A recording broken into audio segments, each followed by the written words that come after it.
According to Sparks, a portion taken from the rare, a portion taken from rare herbs lived in the jungles of South America and the Philippines that has been proven effective in increasing sexual desire. Again, that is a scientific study. I didn't make that up. It's a newspaper article from the Philippine Star. Yeah, hindi ko sasabihin sa inyo kung ano, baka hindi na kayo mapilig, maglabasan kayo. But look at what we've done to the Philippines. The richest land on earth, 100 years ago, 100 years ago, this is how it looked like. All that green. 100 years later, this is how it looks like. And then we called it contribution to gross national product. We called it progress.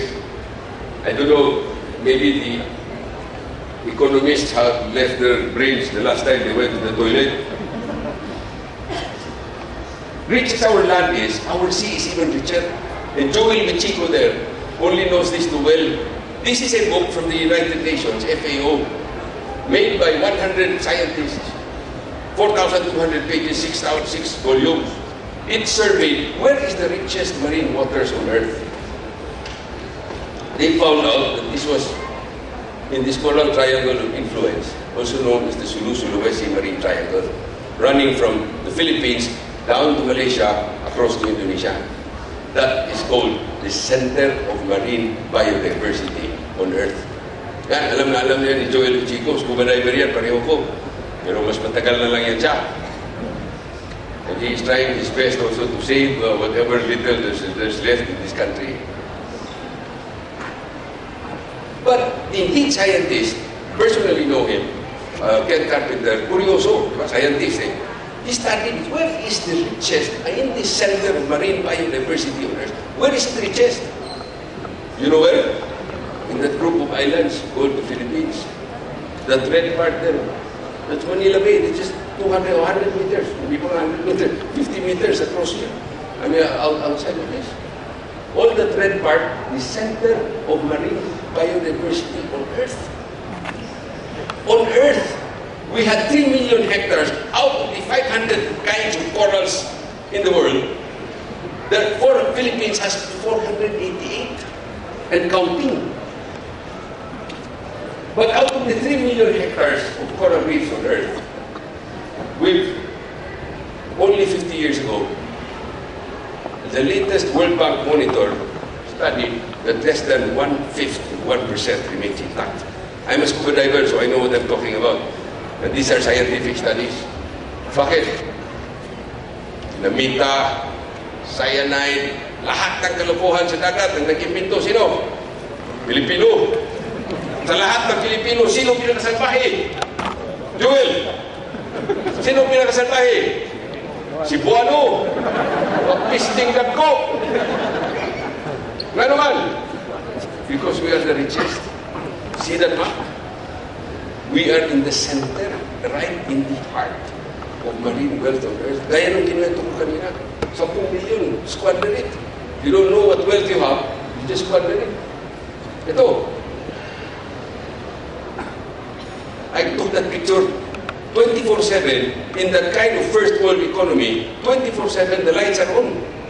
Literally, I took that picture on a Saturday evening at 11:30 in the evening. In one of those, yeah. And then we call it progress. We call them first world, tapos tayo third world. I've decided never to call them, I have agreed with some of my friends in the international arena, that never again we will even call them developed countries. We will call them the highly consuming countries. HCC or the OCC, overly consuming countries. Also known as the obsessive compulsive. And tayo is the low consuming countries, LCC. Not the less developed countries. And my friends, if there is anything I am going to ask you now as a favor, please do not ever call them first world countries. Because it creates a wrong mindset. Kaya tayo gumagaya sa kanila. Huh? You call that progress? I took that picture too. That's the kind of air we're breathing here. By the way, those of you who live in Makati, Makati has the second dirtiest air in the whole country. The first is Valenzuela, I think. Here, look at that. You can hardly see. Basura natin. Because we copied the lifestyle of the rich and famous Americans. Throw away economy, we throw away everything. During the time of our parents, they did not throw away things. They recycled things and then they did not use many things. Instead of mangawil tayo sa ating ilog, basura na, kinakawil natin. Kasi tapon tayo ng tapon. 16, the Metro Manila rivers are dead.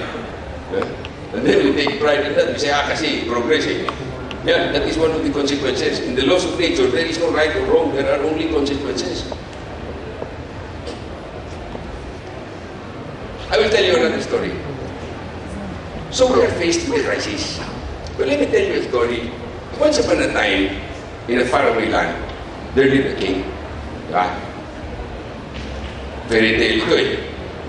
Yung kanyang kaharian, madaming gubat, daming kahoy, malinis ang tubig, daming baka, karabaw at kabayo, magandang linis ang hangin.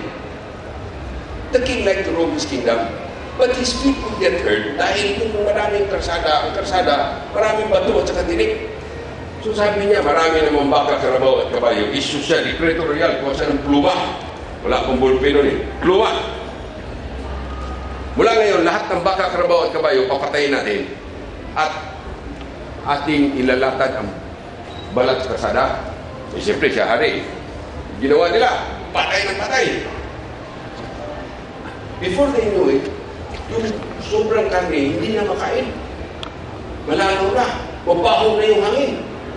Before they knew it, yung katas ng nabubulok na karne, dumadaan na doon sa ilog. Hindi na rin mayroon ng tubig.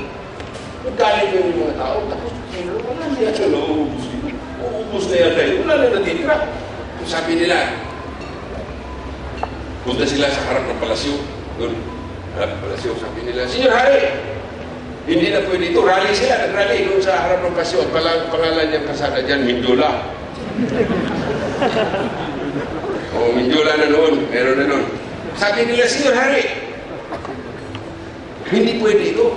At the rate we are killing our animals, wala na hong matitira pagkain namin, wala na kami katulong sa pagsasaka, but higit sa lahat, wala nang makakain at pagtutulong ng pagsasaka ng aming mga anak at saka yung susunod na salilahi. So sabi ng hari, naharap ngayon ang hari sa isang krisis. In Chinese, some of you hear Chinese, that's called Weiji. The character for crisis is represented by two other characters, danger and opportunity. The danger was ma-EDSA 4 siya. Ma-EDSA 4 na yan eh. And counting. The opportunity is that he will show his wisdom. So, nagpakumbaba siya, tumayo siya sa kanyang trono, bumaba siya sa kanyang pedestal, lumabas siya sa kanyang palasyo, pumunta siya sa karsada, saan nakalatag ang balat at kumuha siya ng kutsilyo. Tapos naghati siya ng 2 pirasong balat at binalot niya kung ganyang paa.